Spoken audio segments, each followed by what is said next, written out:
Global North and Global South. The global division between the Global North and Global South is a framework used to understand socio-economic disparities and political differences across the world.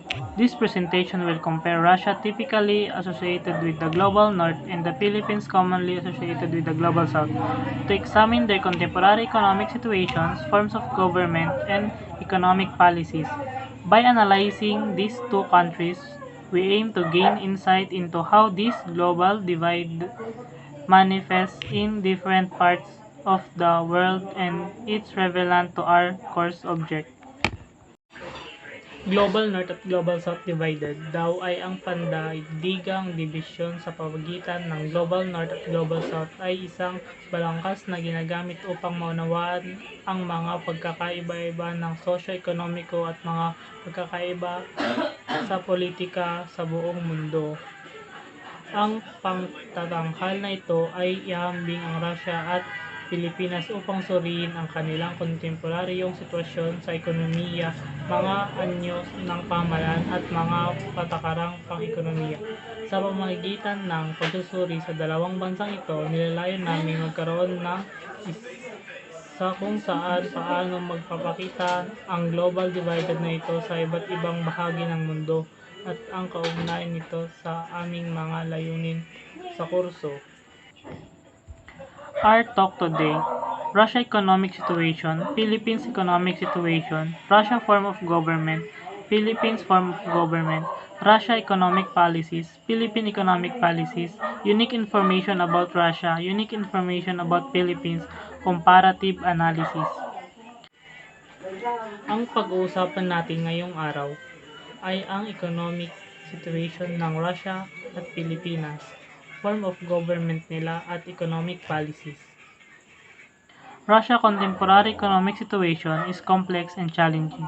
The country is facing a number of headwinds including the ongoing war in Ukraine, Western sanctions, and rising inflation.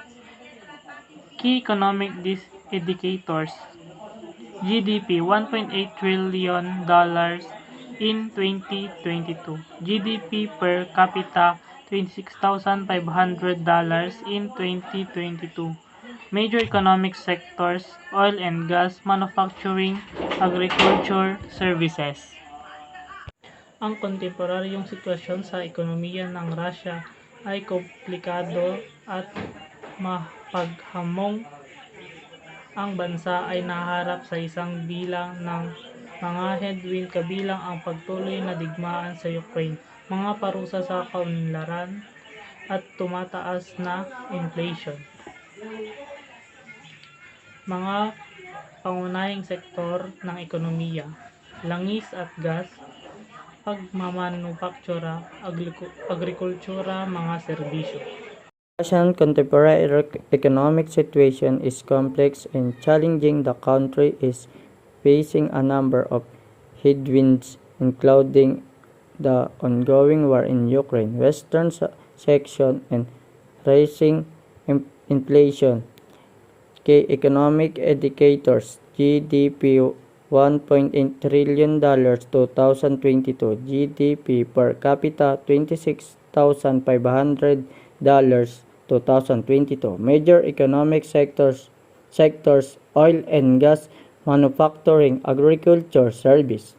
Economic challenge: war in Ukraine. The war in Ukraine has had a significant negative impact on the Russian economy. The cost of the war has been high, and Western sanctions have restricted trade and investment. Western sanctions have targeted a range of Russian industries including oil and gas, banking, and technology. The sanctions have made it more difficult for Russians to raise capital and access foreign markets. Rising inflation in Russia has been rising rapidly in recent months. This is due to a number of factors, including the war in Ukraine, Western sanctions, and supply chain disruptions. can arise from various The sources, outlook for the including Russian economy internal is factors uncertain. The war such in Ukraine as is government likely to policies and continue internal to factors weigh like global on economy, and Western trends. sanctions are Some likely to common remain in economic place. challenge However, Russian economy is can arise from various expected sources, to grow in including internal 2023, factors albeit at such as a a government slow pace policies than and previous years. internal factors like global economic The Russian government trends. Some common implemented economic a challenge include number high of economy levels of policies in response to unemployment the or challenges underemployment facing can the strain the economy, leading to economy, decreased consumer econom, spending and potential economy. social unrest. These policies include Economic supporting the policies refers ruble. The Russian strategies and government has measures taken steps to support implemented the by value of government the that ruble, influence in- the performance inclu- of their including economic. raising These interest rates policies aim and to achieve imposing capital specific controls, economic boosting domestic objectives such product. The as Russian stable government inflation, is low encour- unemployment, encourage stable business to growth, increase and domestic a product to balanced trade reduce environment. reliance Economic policies on can be imports. broadly Diversifying the economy. categorized The into Russian three government main is types: trying to financial diversify policy, the economy away monetary from the oil policy, and and gas export. supply Philippines side economic policy. situation. Philippines, a country with increased urbanization and growing middle class and large population, usually countries achieve their economic growth by slowly transitioning from agriculture and industry then, and then to the service sector. Yet for the Philippines, this transition was very quick. The service sector overtook an industrial sector in terms of GDP contribution.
The Philippines is a lower middle income country with a developing economy.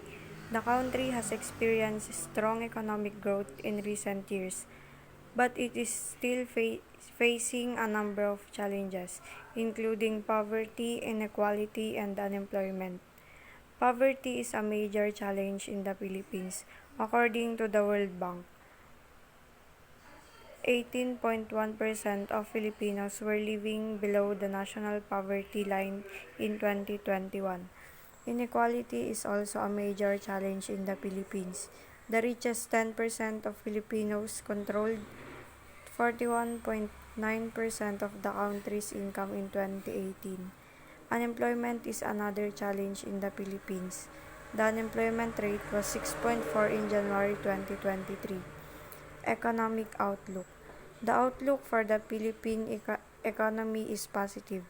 The country is expected to grow at 6.0 in 2023 and 6.2 in 2024 according to the Asian Development Bank. However, the economy is facing a number of headwinds, including the war in Ukraine, rising inflation, and global economic uncertainty. Sabi doon na ang Pilipinas ay isang bansang may kinikilalang kita sa gitna ng kahirapan, na may isang umuunlad na ekonomiya. Ibig sabihin ay kabilang ito sa developing countries. Nakaranas man ng paglago ang bansa sa mga lumipas na panahon, ito ay patuloy pa ring humaharap sa mga hamon tulad ng kahirapan, inequality or hindi pantay na pagbabahagi ng yaman at kawalan ng trabaho or unemployment. Ang mga economic challenges na hinaharap ng Pilipinas ay poverty. Nakakaranas tayo ng poverty kasi patuloy na lumalago o lumalaki yung populasyon natin. At kasama din dito yung inequality at last, unemployment. Kaya yung ibang Filipino is pinipili nilang mag-work abroad kasi walang masyadong trabaho dito sa Pilipinas. Kahit na may mga hamong kinakaharap ang bansa, ay positive pa rin yung pananaw nila sa ekonomiya ng Pilipinas at inaasahan nilang tumas ito ng 6% ngayong taon ng 2023 at ang inaasahan namang pagtaas nito ngayong ay sa susunod na taong 2024 ay 6.2%. Ayon ito sa Asian Development Bank. Ngunit may mga hadlang pa rin tulad ng giyera sa Ukraine at pagtaas ng inflation sa bansa dahil patuloy na nagmamahal ang mga bilihin sa panahon ngayon. Comparison with Russia. Russia is a high-income country with a mixed economy, while the Philippines is a lower middle-income country with a developing economy. Russia's GDP per capita is significantly higher than the Philippines' GDP per capita. Russia's economy is also more diversified than the Philippines' economy, with a major focus on oil and gas exports. Conclusion. The Philippines is a developing country with a number of economic challenges. However, the country has experienced strong economic growth in recent years and is expected to continue to grow in the coming years. The Philippine government is implementing a number of economic policies to address the challenges facing the economy and improve the lives of its citizens. Ang Russia ay isang bansang may mataas na kita, may iba't ibang itong economy, at ang Pilipinas ay isang lower middle income country. Ang Russia ay may iba't ibang negosyo na makukuhanan at ang Pilipinas naman ay ang major focus nito ay ang oil at gas exports. Economic policies. The Philippine government is implementing a number of economic policies to address the challenges facing the economy. These policies include 1. Investing in infrastructure. The government is investing heavily in infrastructure such as roads, bridges, and airports. 2. Improving education and healthcare. The government is also investing in education and healthcare to improve the skills of the workforce and provide better services to the population. 3. Supporting small businesses. The government is supporting small businesses by providing them with access to loans and training. 4. The Philippine government is also working to improve the country's business environment to attract more investment and create more jobs. Pang-una, ang gobyerno ay nag-i-invest sa mga gusali para may magamit tayong maayos na building, daan at para mapalago ang bansa. Pangalawa, nag-i-invest din ang gobyerno sa edukasyon at healthcare para mas mapaganda ang pagtuturo nila at mabigyan ng maayos na pagtuturo ang mga estudyante. Pangatlo, sinusuportahan nila ang maliliit na negosyante para kahit paano ay makaangat sila at tinuturuan sila para malaman nila kung paano mapalago ang kanilang negosyo para hindi ito malugi. Pang-apat, pinapaganda nila ang mga negosyo sa Pilipinas o pinapadami para mas madami ang mag-invest dito. Pinapaganda din nila ang environment para madami ang maakit na tao. Unique future of the Russian government.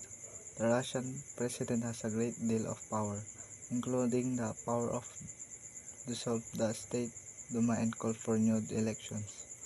The Russian government has a strong influence over the media and the judiciary. Russia is a federal state, but the central government has a great deal of control over the regional governments. Recent developments in the Russian political system. In 2020, the Russian constitution was amended to allow President Putin to serve 2 more terms, potentially keeping him in power until 2036. In 2022, Russia invaded Ukraine, which has led to a number of sanctions from Western countries and increased tensions between Russia and the West. Unique features of the Russian government. Ang mga natanging tampok na ito ng gobyerno ng Russia ay sumasalamin sa makasaysayang pangunlad nito at ang tiyak na konstruktong pampolitika kung saan ito nagpapatakbo. Malagang tandaan na ang pampolitikang tanawin sa Russia ay maaaring umunlad sa paglipas ng panahon at ang mga patakaran at kasanayan ng pamahalaan ay maaaring magbago bilang tugon sa mga local at international na pag-unlad. Form of government. The Philippines is a unitary president republic with a tripartite system of government. The president is the head of state and the head of government and is elected by the people for a single term of 6 years. The president has a great deal of power, including the power to appointment and remove cabinet members, issue executive orders and veto legislations. Form of government. Ang pinuno ng estado ay hindi isang monarko na isang inihalal na opisyal. Kadalasan ay isang pangulo. Ang republika ay isang anyo ng kinatawan na demokrasya. Sa isang republika, ang konstitusyon ay isang hanay ng mga tuntunin na namamahala sa mga karapatan at obligasyon ng mga mamamayan bilang magulang. The legislative branch of the Philippines government is the bicameral Congress, which consists of the Senate and the House of Representatives. The Senate has 24 seats with members elected by the people for a term of 6 years. The House of Representatives has 304 seats with members elected by the people for a term of 3 years. The judicial branch of the Philippines government is headed by the Supreme Court, which has the power to interpret the Constitution and strike down laws that it finds to be unconstitutional. The Supreme Court has 15 justices who are appointed by the President with the consent of the Senate. Unique aspects of the Philippine political system. The Philippines has a strong tradition of democracy.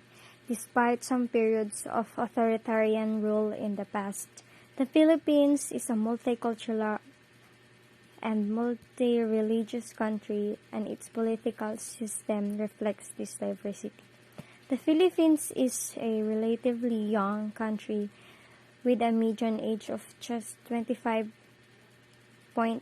years old. This young population is a major force in the politics. Recent political events in the Philippines. In the 2022 Philippine presidential election, Ferdinand Marcos Jr., the son of the former dictator Ferdinand Marcos, was elected president. Marcos' victory has been met with the controversy, as many Filipinos believe that he will continue his father's authoritarian legacy. The Philippines is facing a number of challenges, including poverty, inequality, and corruption. The Marcos Jr. administration has pledged to address these challenges, but it remains to be seen whether it will be successful. Unique information about Russia. Russia is a permanent member of the United Nations Security Council, giving it a veto on all resolutions. This gives Russia a significant amount of power in international affairs. Russia is a member of the World Trade Organization, which is WTO, but it has been accused of violating WTO rules on trade. For example, Russia has been accused of imposing tariff on imports from countries that have criticized its policies. Russia is a major exporter of energy, particularly oil and gas. This gives Russia significant economic leverage over the countries, which are dependent on its energy exports. Russia has close ties in China, and the two countries have formed a strategic partnership. This partnership is seen as a challenge to the United States and its allies in the global north. Russia has been accused of interfering in the elections of other countries, including the United States. This interface has raised concerns about integrity of democratic elections around the world. In other words po, si Bongbong Marcos po ay anak ni ex-President Ferdinand Marcos at naniniwala ang karamihan na itutuloy ni President Bongbong Marcos ang natapos ng kanyang ama. At alam naman natin ang Pilipinas ay humaharap sa maraming hamon, kabilang na dito ang kahirapan at korupsyon sa ating bansa. As the world's largest country, Russia occupies 1/10 of all the land on Earth. It spans 11 time zones across 2 continents, which is Europe and Asia, and has shores on the oceans that are Atlantic, Pacific, and Arctic Ocean. The Russian landscape varies from sandy and frozen deserts, all mountains to giant marshes. Participation in regional organization. The Philippines is a founding member of Association of Southeast Asian Nations, a regional organization that promotes economic cooperation and security among its members.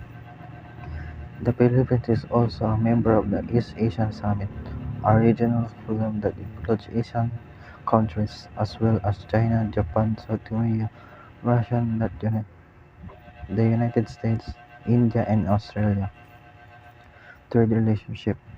The Philippines is a member of the World Trade Organization and has free trade agreements with several countries, includes the United States, the European Union, and Japan. The Philippines' main exports include electronics, semiconductors, textile, and garments. Its main import includes machinery, equipment, and fuels.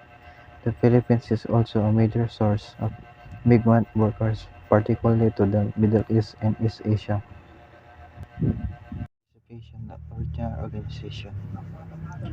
Ang Pilipinas ay isang founding member ng Association of Southeast Asian Nations, isang regional organisasyon na nagtataguyod sa economic cooperation at security sa mga miyembro nito. Ang Pilipinas din ay aktibong nagbibigay ng kalakal sa panrehiyon at pangdaigdigang kalakalan. At ang cooperation ng Pilipinas sa ekonomiya at ang nakikipag-ugnayan na ito ay nakakatulong upang maisulong pag-unlad ng ekonomiya sa ating bansa. Ang pagkaiba sa economic situation ng Russia at Pilipinas, mas maunlad ang ekonomiya ng Russia kaysa sa Pilipinas. Kitang-kita dito ang pagtaas ng GDP per capita nito sa ang pagtutok nito sa komplikadong pag-export gaya ng langis, gas at metal. Ang Pilipinas naman ay umuulad pa rin at higit sa labor at higit intensive export gaya ng electronics and textile.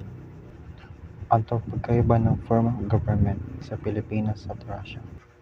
Sa Russia ay Pangulo ay inahal ng mga tao sa loob ng 6 na taon. Ang Pangulo ay may kapangyarihan magtalaga ng matanggal ng punong ministro, buwagin ang parlamento at mga veto ng batas. Ang Pangulo rin ang pinakamalakas commander-in-chief ng sandatahang lakas.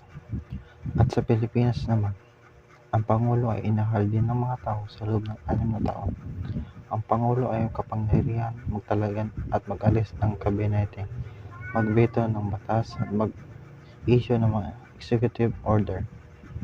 Ang Pangulo rin ang commander-in-chief ng sandatahang lakas. Here are some specific policies related to the global north. Russia has developed a policy of Fortress Russia, which is designed to reduce Russia's dependence of the global north. The policy includes measures to increase the domestic production of goods and services and to reduce imports from the global north. Russia has also been pursuing a policy of Eurasianism, which is designed to strengthen Russia's ties in other post-Soviet countries, as well as with China. This policy is seen as an attempt to create a counterweight to the global north. Specific policies connected to the global south. The Philippines has a strong commitment to South cooperation, which is type of development cooperation between countries in the global south. The Philippines is also a member of non-aligned movement, a group of developing countries that are not aligned with a major power bloc. The Philippines has been a vocal advocate for climate change action, particularly in the context of the United Nations Framework Convention of Climate Change. Comparative analysis. Economic situation. Russia, upper middle income country. GDP per capita $2,800 2022. Main export: oil, gas, metals, chemicals. Main imports: machinery, equipments, fuels. Philippines, low middle income country. GDP per capita $4,300 2022. Main exports: electronics, semiconductors, textiles, garments. Main imports: machinery, equipment, fuel. Form of government: Russia, semi-political republic. President is the head of state and the head of government. President is elected by the people for a term of 6 years. Bicameral legislature, Federal Assembly. Philippines, unitary presidential republic. President is the head of state and the head of government. President is elected by the people for a single term of 6 years. Bicameral legislature, Congress. Ang pagkaiba sa economic situation ng Russia at Pilipinas, mas maunlad ang ekonomiya ng Russia kaysa sa Pilipinas. Kitang-kita dito ang pagtaas ng GDP per capita nito sa ang pagtutok nito sa komplikadong pag-export gaya ng langis, gas at metal. Ang Pilipinas naman ay umuunlad pa rin at higit na sa labor at higit at intensive export gaya ng electronics and textile. Economic policies: Russia, state-led capitalism, government control over the key industries. Philippines, export-oriented industrialization, government support for foreign investment. High reliance on remittance from overseas workers. Pattern or trends. One pattern that emerged from this comparison is that Russia is much larger and more developed economy than the Philippines. Russia is also a more centralized country with the government playing with a more active role in the economy. In contrast, the Philippines is more decentralized country with the government playing with more limited role in the economy. Another pattern that emerged from this comparison is that Russia has a more diversified economy than the Philippines. Russia is a major exporter of natural resources, but it also has a significant manufacturing sector. In contrast, the Philippine economy is more reliant on export of manufactured goods and remittances from overseas workers. Overall, the comparison of Russia and the Philippines reveals significant differences in economic situation from the government and economic policies. These differences are partly due to the different historical and graphical circumstances of the two countries. Sinasabi dito na mas malaki at mas developed ang ekonomiya ng Russia kaysa sa ekonomiya ng Pilipinas. Russia is a much longer and more developed economy than the Philippines. Russia is also a more centralized country, with the government playing a more active role in the economy. In contrast, the Philippines is a more decentralized country with the government playing a more limited role in the economy. Russia has a more diversified economy than the Philippines. Russia is a major exporter of natural resources, but it also has significant manufacturing sector. In contrast, the Philippine economy is more reliant on export of manufactured goods and remittances from overseas workers. Despite their differences, Russia and the Philippines are both important countries in the Global South. They are both members of the Association of Southeast Asian Nations, and they both have strong ties to China. Russia and the Philippines are also both facing similar challenges from globalization and technological change. Russia and the Philippines are both members of the World Trade Organization, but they have different trade policy. Russia has been accused of protecting its domestic industry through tariff and other trade barriers. The Philippines, on the other hand, has pursued a more liberal trade policy in order to attract foreign investment as in both export. Russia and the Philippines are both facing challenges from globalization and technological change. Russia is facing a decline in demand for its natural resources, while the Philippines is facing competition from low-cost manufacturing countries like China.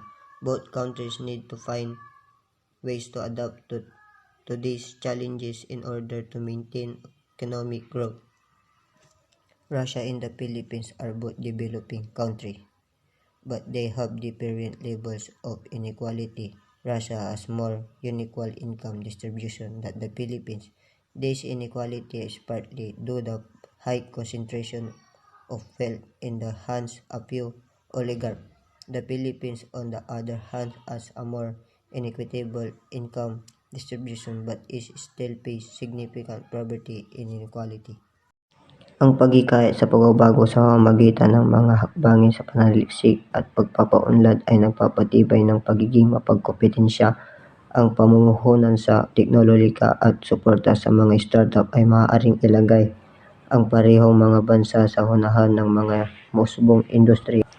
Upang umangkop sa mga hamong ito, maaaring tumuon ang dalawang bansa sa pagpapahusay ng mga teknolohikal na kakayahan at pagbabago. Ang pamumuhunan sa edukasyon at mga programa sa pagsasanaysay ng mga manggagawa ay nagbibigay sa kanilang mga populasyon ng mga kasanayang kailangan para sa isang mabilis na umunlad na pangdaigdigang ekonomiya.